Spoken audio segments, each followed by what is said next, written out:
জাল ফেলেও কোনো লাভ হবে না, আসল ব্যাপার অন্য কোথাও। এই বলে সবাই মেম্বার সাহেবকে ঘটে যাওয়া সব ঘটনা খুলে বললেন। মেম্বার সাহেব যে এই বিষয়টা একদমই জানতো না তা কিন্তু না, একটু একটু জানতো। যাই হোক, তাহলে উপায়?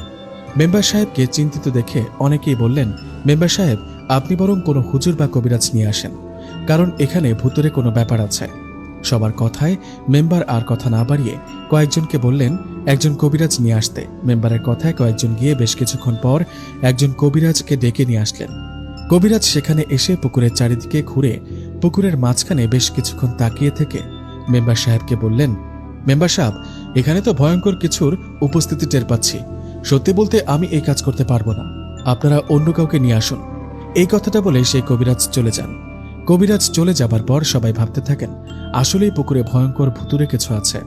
কবিরাজ তো চলে গেল, এখন উপায়? এদিকে কবিরাজ চলে যাওয়ায় মেম্বার হতাশ হয়ে বসে